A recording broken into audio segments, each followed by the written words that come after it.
반갑습니다. 책과 함께 편안한 시간을 드리는 제이지보이스입니다.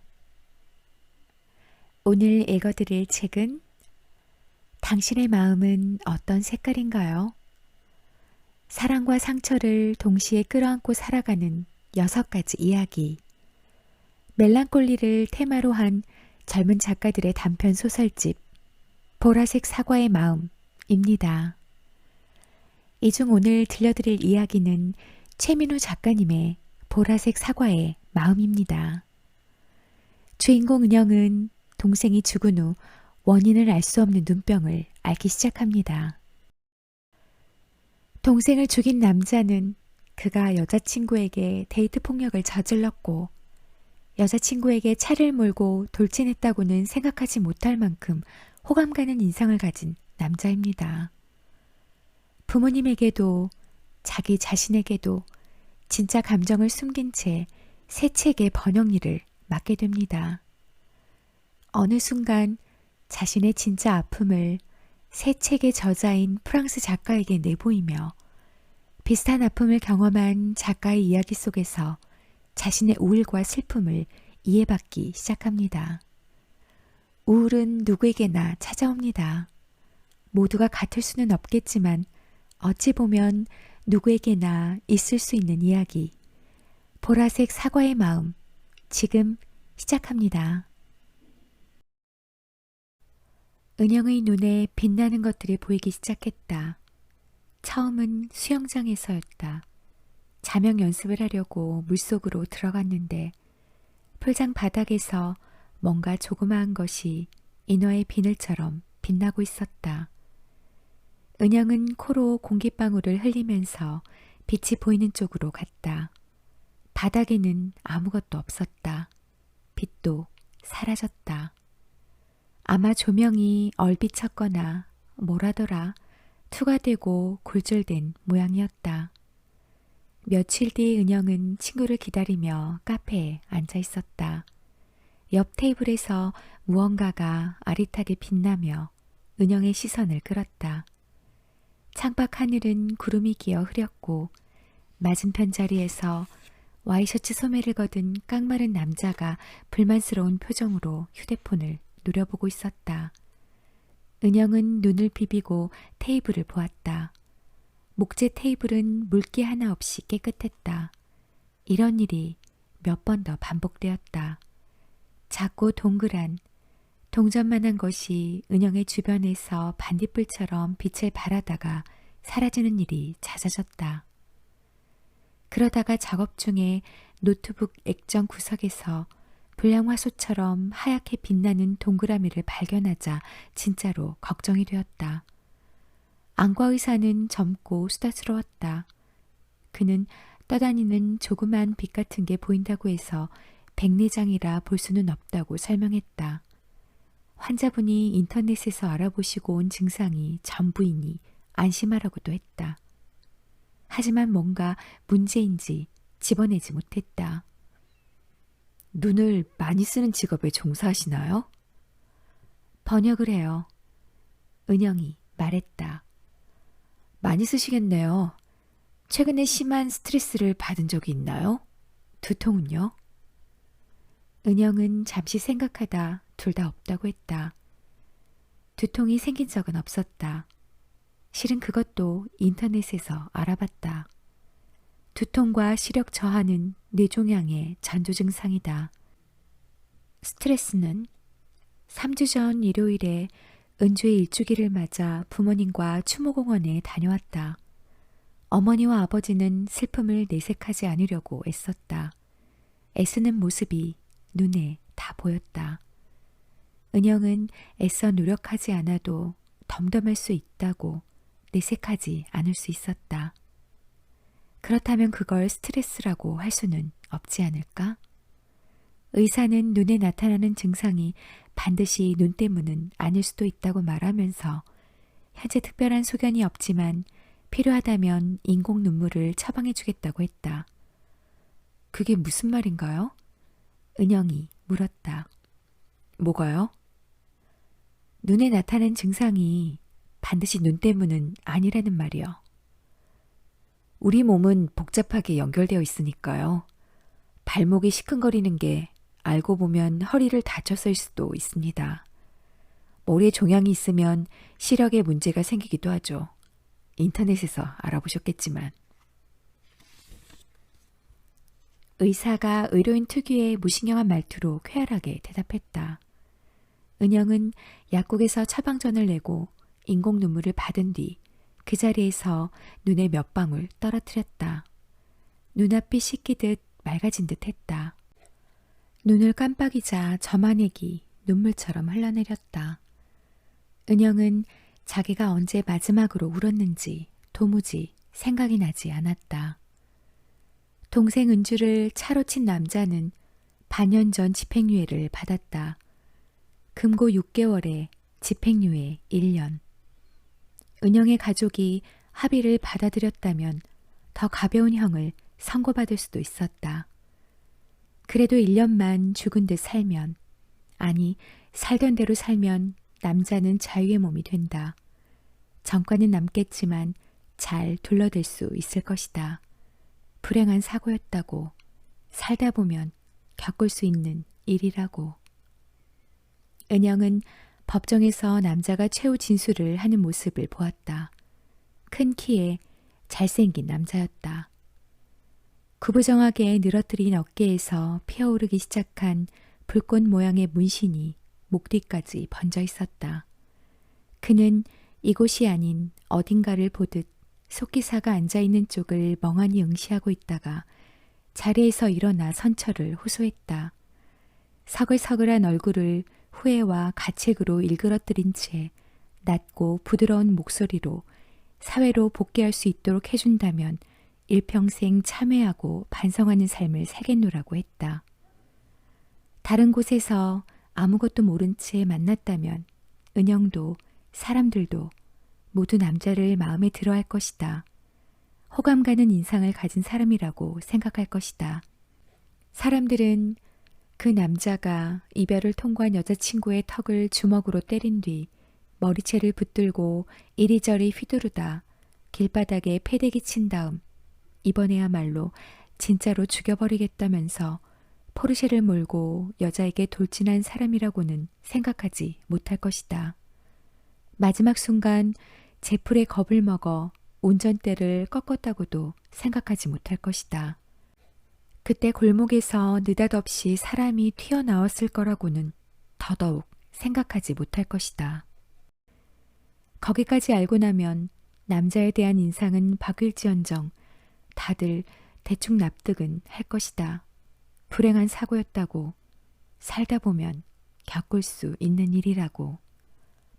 남자는 달아나지 않았다.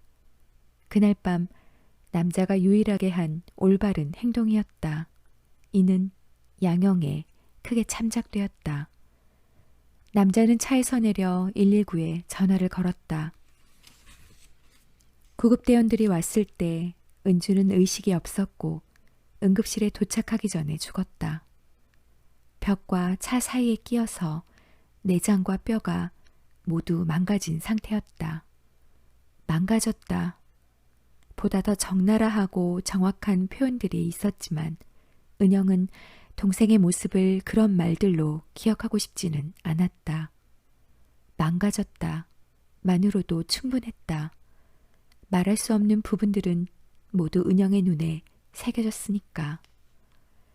사고 소식을 듣고 상황을 파악하고 장례를 치르고 공판에 참석하는 동안 은영은 눈물을 보이지 않았다. 정확히 말하면 그럴 수 없었다. 어머니는 무너졌고 아버지는 무력해졌다. 은영이 거의 모든 걸 다 도맡아야 했다. 아직은 울 때가 아니었다. 언젠가 때가 되면 울 수 있을 것이다. 죄를 저지른 인간이 합당한 벌을 받으면 울 수 있을 것이다. 재판이 끝난 다음에도 은영은 울지 않았다. 가족과 친구들은 이해했다. 충격이 크면 그럴 수도 있다고. 그러다가 마치 댐이 무너지듯 슬픔이 물밀듯 밀려올 거라고. 은영도 포털 사이트 커뮤니티 게시판에서 비슷한 사연을 읽은 적 있었다. 여자친구가 사고로 죽었는데 그 뒤로 평소보다 더 즐겁게 지내고 있다며 하나도 슬프지 않다며 자기가 사이코패스가 아닌지 걱정된다는 글이었다. 사람들이 댓글을 달았다. 그건 슬픔에서 자신을 지키기 위한 반응이라고 했다. 은영은 자기도 그런 경우일 거라고 생각했다. 언젠가 때가 되면 울 수 있을 것이다. 언젠가 적당한 때. 안과에 다녀오고 얼마 뒤 은영의 어머니가 전화를 걸었다. 요즘은 좀 괜찮니? 은영은 머뭇거리다가 잘 모르겠다고 했다.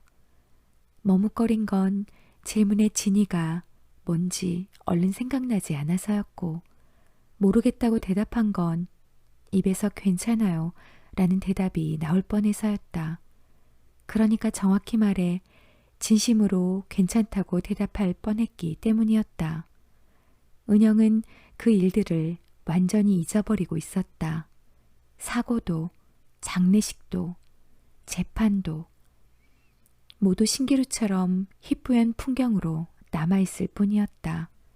굳이 기억을 들춰내고 싶지 않은 이상 아무것도 떠오르지 않은 풍경. 고작 반년 남짓 지났을 뿐인데도 그랬고 은영은 아무렇지도 않게 지냈다. 술집에서 친구들을 만났을 때도 잘 웃고 떠들었다. 목소리가 너무 커서 뒷자리 사람이 돌아볼 정도였다. 책상에 앉아 오래 일하려면 체력을 길러야 한다는 말을 듣고 수영 강좌에도 등록했다. 다 좋았다. 아무렇지도 않았다. 슬픔의 댐은 끝내 터지지 않았다. 그냥 물이 말라버렸다. 애초에 그 안에 물이 고여는 있었나 싶었다. 어머니는 잠시 침묵하다가 다음 주 토요일쯤 시간 되면 집에 잠깐 들르라고, 아버지가 얼굴 한번 봤으면 한다고, 요즘 적적해 하시는 것 같다고 말하고는 전화를 끊었다. 몇 번 같이 작업했던 편집자에게서 밥 한번 먹자는 연락이 왔다. 둘은 합정동의 한 식당에서 만나기로 했다. 약속 장소에 나가보니 편집자 앞에 책 한 권이 보란 듯 놓여 있었다. 프랑스에서는 제법 이름이 있는데 한국에는 생소한 작가가 쓴 철학적 에세이집으로 내용이 무척 좋다고 했다. 저는 불어를 못하는데요. 철학도 모르고요. 영어예요. 작가가 직접 불어를 영어로 번역했어요. 굉장하다. 그래서 문장이 철학 어쩌고 치고는 쉬워요. 둘은 점심을 먹으면서 근황을 주고받았다. 편집자는 다니던 회사를 나와 1인 출판사를 차렸다고 털어놓았다. 이 에세이집이 새 출판사의 첫 책이었다. 그녀는 마감까지는 여유가 있고 번역료는 은영이 평소 받던 대로 쳐줄 수 있다면서 작은 회사라는 핑계로 인건비를 깎을 생각은 없다고 강조했다. 은영은 요즘 피곤해서 그런지 가끔씩 눈앞에 반짝이는 게 보인다고 했다. 백내장 같은 거 아니죠, 그거? 의사말로는 아니라네요. 증상이 어떤데요? 반짝이는 게 막 떠다녀요? 비문증처럼? 아니요, 그렇지는 않고. 저 아저씨한테도 보이기는 해요. 은영은 말을 삼켰다. 대각선 방향에 혼자 앉아 점심을 먹고 있는 남자의 이마에 하얗고 반짝이는 빛이 어른거렸다. 남자는 뚱뚱했고 턱수염을 길렀으며 불만스러운 표정을 띠고 앉아 포크로 파스타를 감는 중이었다. 해줄 수 있겠어요? 일 많은 거 아는데. 습자지처럼 얄팍한 인연 믿고 억지로 떠넘기는 것 같아 미안하네요. 아니에요. 저도 믿을 만한 사람과 하면 좋죠. 편집자가 은영에게 책을 건넸다. 좋은 책이에요. 예전 직장에서 검토를 했는데 팔리지 않을 것 같다면서 안 하기로 했었거든요. 그때 기회 닿으면 꼭 만들어 봐야겠다고 결심했던 책이에요. 은영 씨랑 시작하면 영광이죠. 승낙하면 계약서 작성해서 등기로 보낼게요. 일단 읽어보고 의견 줘요. 은영도 편집자도 이 대화가 어느 정도 의례적이라는 걸 알았다. 이를 골라 받을 수 있는 번역가가 그리 많을 리 없다. 만나기로 한 시점에서 이미 승낙을 한 것이고 받는 시점에서 계약서에 도장을 찍은 거나 다름없다. 무엇보다 은영은 바쁘지도 않았다.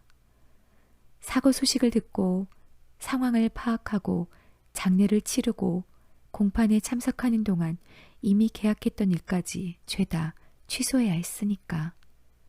은영은 지하철을 타고 돌아가면서 책을 살펴보았다. 뒤 표지에는 은영과 비슷한 나이로 짐작되는 금발 고수머리 여자가 엷은 미소를 띤 채 카메라를 바라보고 있었다. 이름은 이소벨이었고 대학에서 철학을 전공한 뒤 학계를 떠나 자유로운 글쓰기를 시작했다는 간략한 양력이 나와 있었다. 며칠 뒤 계약서가 도착했다. 은영은 바로 작업에 들어갔다. 소설이라면 처음부터 끝까지 통독을 하고 나서 일을 시작하겠지만 에세이는 굳이 그럴 필요가 없어 보였다. 서문에는 자기 책을 직접 영어로 옮긴 이유가 나와 있었다. 한 언어를 다른 언어로 번역할 때는 중요한 걸 잃게 마련이므로 그 잃어버림을 가능한 한 최소화하고자 직접 번역을 시도했다는 것이었다. 그러나 번역 과정에서 종종 이것이 자기 글이 아니라는 느낌을 받았고 결국은 새로 쓰는 기분으로 작업을 마쳤다면서 결과적으로 2번에 걸쳐 쓴 이 책을 즐겁게 읽어주길 바란다고 했다. 은영은 눈두덩이를 손바닥으로 문질렀다. 빛이 점점 더 자주 보였다. 어느 날 아침 화장실에서 양치질을 하고 있는데 거울에 비친 눈동자에 새하얀 구멍이 뚫렸다. 은영은 하마터면 컵을 떨어뜨릴 뻔했다. 편집자의 말은 역시 반만 믿어야 했다. 내용 자체가 어렵다고는 할 수 없었지만 문장은 번역하기 까다로운 편이었다. 간결했지만 품위가 있었고 영어로 번역했음에도 가끔 프랑스어 특유의 묘한 비약과 여운이 남아있는 문장이었다. 에세이들은 길지 않았는데 널리 알려진 윤리적, 철학적 소재들의 문학적 필치를 가미하여 저자 자신의 경험, 서양 고전, 동시대의 사회 경제적 사건이나 인터넷 밈과 연결하고 있었다. 이를테면 트롤리 문제 같은 것. 이쪽 철로에는 1명이, 저쪽 철로에는 5명이 묶여있다. 당신이라면 트롤리를 어느 쪽으로 움직이도록 선로를 변경하겠는가? 이소벨은 이 문제에는 자유주의자들이 파놓은 환정이 있다면서 우리가 정말로 신경을 써야 하는 것은 트롤리를 모는 운전자라고 했다. 트롤리가 어느 선로로 가든 그걸 멈출 권한이 있는 유일한 사람은 운전자뿐이니까. 우리는 쉽게 눈에 띄는 개인에게만 책임을 묻고 윤리를 따질 뿐 그 뒤에서 실제로 무언가를 조작하는 위치에 있는 존재에 대해서는 무지하다. 은영은 몇 번째 공판이었던가. 하여간 어느 오후에 법정에 앉아있는 날을 기억한다. 그날 법정은 조용했다. TV나 영화에서처럼 울부짖는 죄인, 냉정한 판사, 열변을 토하는 검사와 변호사는 없었다. 다들 덤덤한 표정으로 차근차근 절차를 밟아가면서 남자의 죄를 양복 치수제듯 꼼꼼히 잴 따름이었다. 트롤리 운전자처럼. 물론 은영은 그게 당연하다는 건 알았다. 법정에서 소란을 피울 수는 없다. 모두가 소란을 피운다면 법은 제대로 집행되지 않을 것이다. 하지만 아무도 소란을 피우지 않자 법은 동생을 살해한 자에게 관대한 쪽으로 선로를 변경했다. 만약 그녀가 증언을 했다면 방향이 바뀌었을까? 재판이 시작될 무렵 은영에게 모르는 번호로 전화가 왔다. 전화 속 여자는 자기가 그 사람의 여자친구라고 했다. 둘은 카페에서 만났다. 여자는 작고 예뻤다. 나이는 25, 은주보다 2살 어렸고 카드회사에 다녔다. 그녀는 은주가 자기를 구하려 했던 것 같다고. 아니요, 그랬을 거예요. 분명해요. 라고 말했다. 골목에서 자기를 보고는 서둘러 달려오는 걸 본 것 같다고. 아니요, 그랬던 게 분명해요. 라고 말했다. 경찰에서 조사를 받을 때는 기억에 확신이 없어 그렇게 말을 못했다고 했다. 그러니까 만약 은주가 그녀를 돕지 않았다면, 아니면 최소한 서두르지만 않았어도 은주는 차에 치이지 않았을지 모른다. 망가지지 않았을지도 모른다. 은영은 자기 앞에서 눈물을 떨구고 있는 여자를 복잡한 심정으로 바라보다가 법정에서 그 사실을 증언해 줄 수 있는지 물었다. 그녀는 하겠다고 했다. 그게 자기가 붙들고 있는 유일한 동아줄인 양 절절한 눈빛으로 하겠다고 했다. 다음날 그녀가 메시지를 보냈다. 급하게 해외 출장을 갈 일이 생겼는데 언제 돌아올지는 모르겠다는 것이었다. 그 뒤로 그녀는 은영의 전화를 받지도 메시지를 확인하지도 않았다. 은영은 여자가 죄책감을 덜고 싶어서 오로지 그 때문에 자기를 만났다는 사실을 깨달았다. 은영은 부모에게 이 일에 대해 말하지 않았다. 그것이 당신들을 힘들게 할지 더 힘들게 할지 알 수 없어서였다. 무엇보다 이야기를 한다 한들 달라질 게 없었다. 언젠가 적당한 때가 되면 말할 수 있을지 모른다.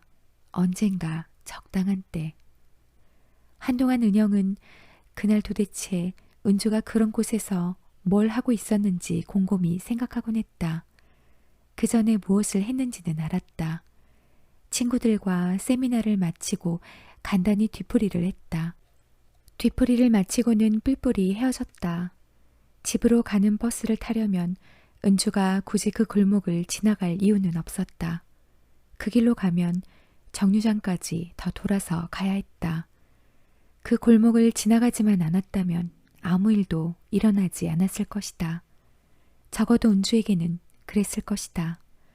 누군가가 어느 날 갑자기 사라지고 나면 그 사람이 남기고 간 모든 것은 수수께끼가 된다. 그가 살아있을 적에는 지극히 당연했던 것들, 무척이나 자연스러워 보였던 것들 전부가 해명을 기다리는 수수께끼로 변한다. 남은 사람들은 그것을 해결할 수 없다는 걸 알면서도 언제까지고 그 수수께끼를 곱씹는다. 수수께끼 그 자체로 남아있는 게 의미가 되어버린 존재에 대해 생각한다. 어떤 단서도 남아있지 않은 고대의 문자를 해석하면서 문자의 의미를 공유하는 대신 그것이 새겨진 비석을 쓰다듬기만 하는 사람처럼 은영은 번역을 계속했다. 이제 이소벨은 감각에 대해 이야기하고 있었다. 그녀는 어린 시절부터 늘 사과를 보라색으로 보아온 사람을 상상해보자고 했다. 잘 익은 사과는 보라색, 덜 익은 사과는 회색. 그 사람은 그 사실을 무척 늦게 깨달을 것이다. 어쩌면 영원히 모를지도 모른다. 왜냐하면 누군가 그 사람에게 사과가 무슨 색이냐고 물으면 빨간색 아니면 녹색이라고 대답해 왔으니까. 사과는 빨간색과 녹색이라고 배워왔으니까. 다시 말해 그 사람에게는 보라가 빨강이었고 회색이 초록이었으니까. 하지만 아무도 그 사실을 몰랐다. 누구도 그 사람이 무엇을 느끼고 있는지 알 수 없었기 때문이다. 또 다른 예를 들면 좀비가 있겠다.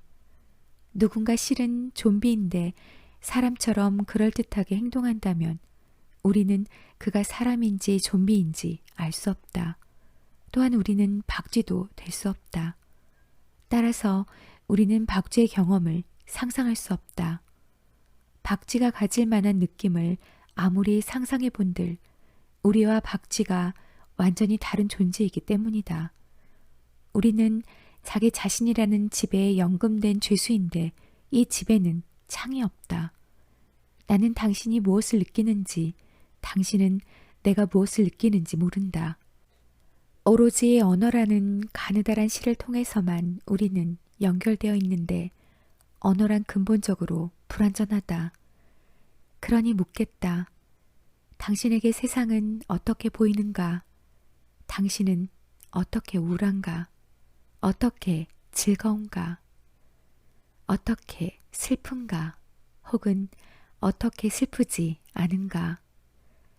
당신이 감각하는 슬픔이란 무엇인가? 그것은 혹시 나의 기쁨과 같은가? 아니면 나의 평정과 같은가? 우리는 어떻게 해야 자아라는 껍질을 부딪히는 것 이상으로 서로와 만날 수 있나? 사람처럼 그럴듯하게 행동하는 좀비. 은영의 연인이 이 표현을 들었다면 그가 뭔가를 깨달았을 때 하던 버릇대로 무릎을 쳤을 것이다. 헤어지기 전까지 둘은 2년 반을 사귀었다. 은영은 둘의 사이가 한 쌍의 톱니바퀴 같다고 생각하곤 했다. 언제나 함께 움직이고 서로가 서로에게 맞물려 있는 관계. 만약 헤어지지 않고 계속 같이 지냈다면 결혼을 했을까? 그건 모르겠다. 사고와 장례식과 재판이 이어지는 동안 그는 은영에게 최선을 다했다. 본인도 알았고 은영도 알았다. 그는 은영에게 질려서 떠났다. 질렸다는 그의 입에서 나온 표현이었다. 끝없이 이어지는 은영의 자기 비하와 자격지심을 더는 참을 수가 없다고 했다. 은영도 자기가 무슨 짓을 하고 있는지 알았다. 알면서도 멈출 수 없었다. 손 거스러미를 끝없이 뜯어내는 사람처럼 멈출 수가 없었다. 조그만 실수에도 하찮은 언쟁에도 자기는 살 가치가 없다는 말을 되풀이했다. 연인이 은영을 위로하면 위로받아야 하는 자신이 보잘것없는 존재로 느껴진다고, 힘을 내라고 격려하면 내가 더 이상 어떻게 더 힘을 내냐고 화를 내면 역시 나는 이것밖에 안 되는 사람이라고 했다. 그러나 눈물을 흘린 적은 없었다. 한 번도. 첫 공판을 참관하고 돌아오던 길에 은영은 공중 화장실에 들어가 거울을 보며 자기 뺨을 세게 때렸다. 그래봤자 눈물샘이 완강하게 버티리라는 건 알았다. 하지만 다른 무언가라도 짜내고 싶었다. 거울 저편에서 입을 다물고 있는 저 얼굴 뒤 어딘가에 분명 뭔가 있기는 했는데 그것은 꼼짝도 하지 않았다. 그렇다면 분노 같은 거라도, 원통함 같은 거라도, 하다못해 아프다는 신음이라도 나오길 바랬다. 아무 일도 벌어지지 않았다. 오늘은 여기까지입니다. 오늘도 끝까지 함께 해주셔서 감사합니다.